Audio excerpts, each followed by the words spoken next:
au dernier master de recherche de biologie des organismes, des populations et de l'environnement. Évidemment, tout ce qui est microscopique, micro-organismes infiniment petits passe dans les parcours qui ont été donc présentés. Maintenant, tout ce qui est relativement macro, donc la physiologie végétale, l'écologie et l'environnement, c'est au sein de ce master donc de recherche de biologie des organismes et des populations. Cela n'empêche que la biologie moléculaire n'est pas propre au master de BMC. Elle va se trouver aussi, se retrouver obligatoirement dans ces deux parcours-là.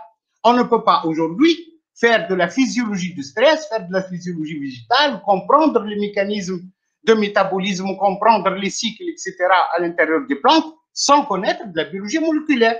C'est pareil pour l'écologie. En phylogénie et en reconnaissance et la nouvelle systématique et la taxonomie aujourd'hui repose principalement sur la biologie moléculaire qu'on utilise comme outil. Donc, les étudiants qui ne trouvent pas de place en BMC, ils vont retrouver également, mais dans d'autres perspectives, dans d'autres recherches, dans d'autres thématiques, également la génétique, la biologie moléculaire, l'écologie microbienne et toute une panoplie de sciences biologiques qui ne peuvent être faites qu'au niveau de ce master-là. Alors, ce master, il est composé de deux parcours, avec un tronc commun de S1, donc une première année, un premier semestre, c'est pour tout le monde, c'est pour tous les étudiants, et par la suite, ils vont se diriger soit vers le parcours de physiologie cellulaire et productivité végétale, ou au parcours d'écologie évolutive et fonctionnelle. Alors, je vais donner la parole à mon collègue Tarek Slatni, donc, qui va nous présenter le parcours de physiologie cellulaire et productivité végétale. Fadal, c'est Tarek. Merci beaucoup, c'est Saïd. Merci, monsieur le doyen. Merci, madame Darraji, pour cette occasion afin de présenter notre parcours physiologie cellulaire et productivité végétale. Bon, tout d'abord, est-ce que le partage est fait? Non, pas encore. Vous essayez encore. Donc,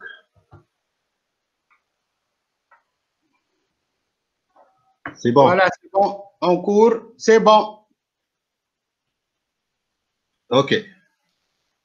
Donc, en fait, je suis Tarek Slatni, enseignant-chercheur à la faculté des sciences de Tunis, spécialité physiologie végétale.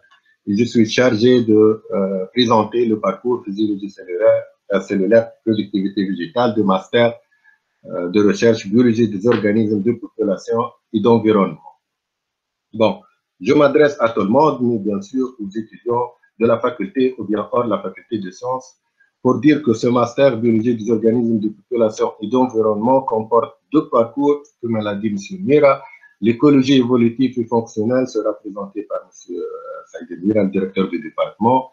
Le parcours physiologie cellulaire et productivité végétale, je vais le présenter moi-même. Tout d'abord, je pose la question, pourquoi cette formation et pourquoi ce parcours? En fait, à travers cette formation, on essaye ou bien on s'intéresse à la sauvegarde et la biodiversité et la gestion durable des bioressources, à la conservation et la valorisation des ressources phytogénétiques. Ici, je parle de la valorisation dans plusieurs domaines, l'agroalimentaire, l'agriculture biologique, des secteurs cosmétiques et pharmaceutiques. Je parle des huiles essentielles et des molécules bioactives. Tous les objectifs vont acquérir, ces objectifs vont acquérir pour les étudiants des compétences, enfin pour relever des défis tels que la sécurité et la souveraineté alimentaire, surtout l'accroissement des valeurs nutritives des aliments, on parle des protéines végétales et tout ça, la réduction des intrants à l'agriculture. Ici, je parle des intrants chimiques, tout ce qui est les pesticides, les insecticides et tout ça.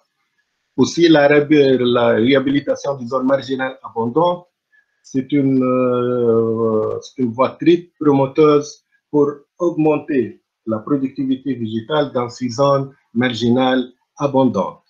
Bien sûr, avec la conservation et la valorisation des ressources, afin de participer de manière générale dans la réduction de la famine et la malnutrition dans le monde, de manière générale. Comment l'accès à ce parcours ou bien le prérequis? Tout d'abord, ce master ou bien ce parcours est ouvert à tous les étudiants qui sont motivés et qui sont intéressés par le monde végétal. Donc, et qui sont intéressés pour assurer tout ce qui est valorisation et conservation des futures ressources en tenant compte des problèmes ou bien d'une manière générale des problèmes locaux. Bon, bien sûr, après la motivation, des compétences de base sont nécessaires, surtout dans le domaine de la physiologie, biologie et biotechnologie végétale, mais également dans, comme elle a dit Silvira, dans le domaine de la biologie moléculaire, la génétique, la biochimie et la microbiologie. Bon, ce master destiné pour multiples licences telles que sciences de la vie de la terre, sciences de la vie de l'environnement.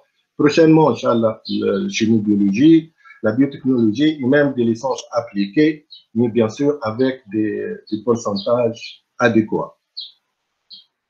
Les conditions d'accès contenues pour tous les masters, une présélection sur dossier par la commission de master et plus un entretien oral pour établir la liste définitive des étudiants. Concernant la formation, bon, en réalité, ce parcours fonctionne avec une équipe relativement jeune, pour ne pas dire jeune, et dynamique, qui cherche aussi des étudiants qui sont motivés dans ce monde digital. Et il faut dire que c'est le seul parcours, la physiologie cellulaire et productivité végétale, qui s'intéresse 100% au monde végétal. Pour cette raison, des modules innovants ont été élaborés pour répondre aux besoins socio-économiques et pour répondre aussi à la recherche scientifique de haut niveau.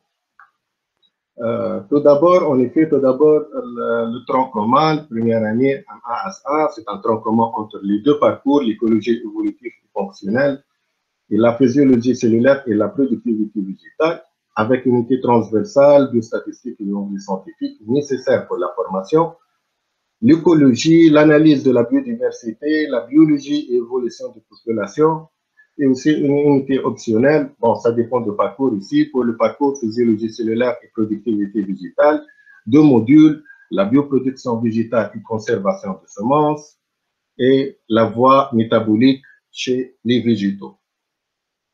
Après, à partir du deuxième semestre, MAS2, les modules se focalisent surtout sur le monde végétal, tel que la biotechnologie et la signalisation végétale. On va voir l'application dans la biotechnologie végétale, la signalisation chez les végétaux, des mécanismes nutritionnels chez les végétaux, des mécanismes moléculaires, transport ionique, du métabolisme azoté.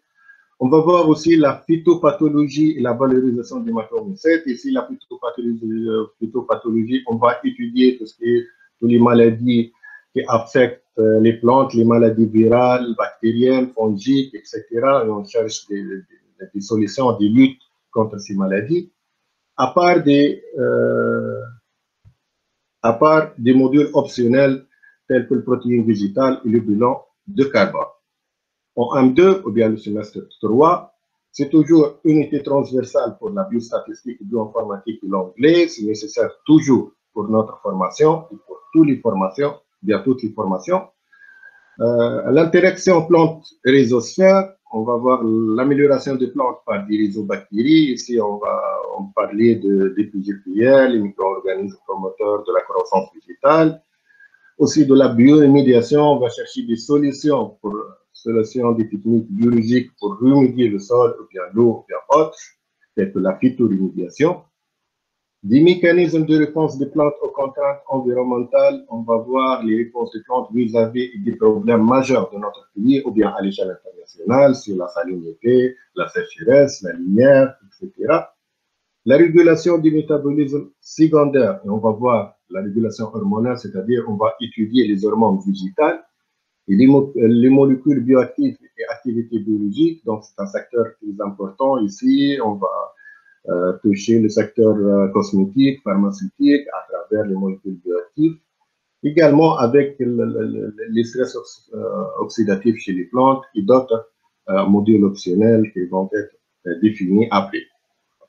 Bon, cette formation se fait par des cours magistraux et des travaux dirigés et des travaux pratiques, bien sûr, à part des sorties et des visites au centre de recherche et des pépinières, par exemple, pour accomplir la formation et pour se rapprocher des recherches d'actualité.